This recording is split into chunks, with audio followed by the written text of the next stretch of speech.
A newly declassified intelligence report has reignited controversy over the 2016 U.S. presidential election. Released by Director of National Intelligence Tulsi Gabbard, the report alleges that the Obama administration suppressed intelligence that contradicted the official narrative of Russian interference. The document claims U.S. intelligence assessments were manipulated for political purposes, challenging the long-held view that Russia's actions were solely aimed at helping Donald Trump. Instead, it suggests a complex web of domestic and foreign maneuvering, with multiple actors shaping the story. DNI Gabbard called the release a move toward transparency, accusing previous officials of politicizing intelligence.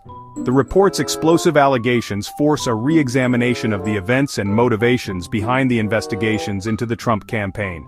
As we dig into the details, it's clear this report stands in direct opposition to other official investigations, deepening the divide over what really happened in 2016.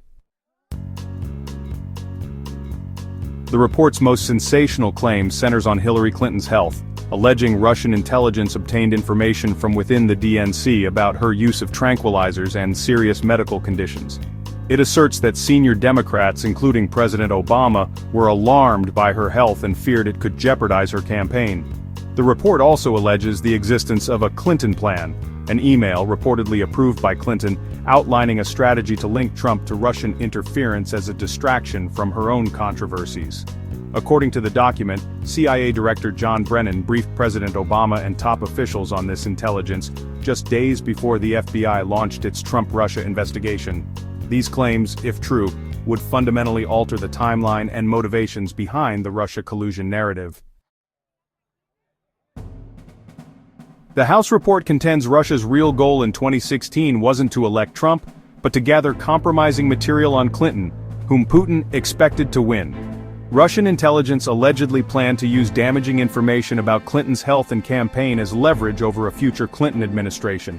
This directly contradicts the 2017 intelligence community assessment, which concluded Russia favored Trump.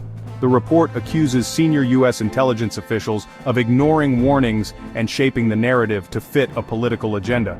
It suggests the official assessment was curated, not neutral, and that Russia's strategy was to ensure influence over whoever won. If Clinton had prevailed, the SVR would have been positioned to destabilize her presidency by threatening to release compromising information. This paints a picture of a patient, strategic Russian approach focused on long-term advantage, not just the election outcome. The report's release drew immediate backlash from Obama-era officials, who dismissed its claims as politically motivated and unfounded. The bipartisan Senate Intelligence Committee report, led by Republican Marco Rubio, reaffirmed that Russia interfered to harm Clinton and preferred Trump, directly contradicting the House document. Clinton's representatives have not commented on the new allegations, leaving the claims unchallenged by their central subject. The current White House, under DNI Gabbard, framed the release as a transparency measure, deferring any investigation to the Department of Justice. The stark divide between the House and Senate reports highlights the deep partisan split over the interpretation of 2016.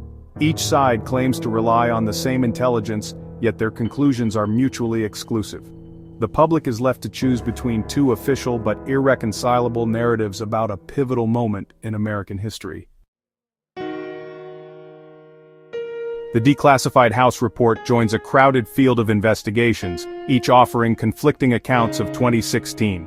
The 2017 Intelligence Community Assessment and the 2020 Senate report concluded Russia favored Trump, shaping years of public debate.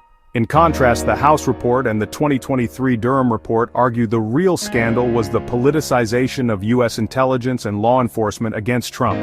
Disputes over the Steele dossier's role further muddy the waters, with each side accusing the other of misrepresentation. The release of the House report intensifies, rather than resolves, the debate over Russian intentions, Clinton's health, and the actions of U.S. officials. Americans are left to navigate a maze of official reports, each colored by partisan perspectives. The truth about 2016 remains fiercely contested, with no consensus in sight.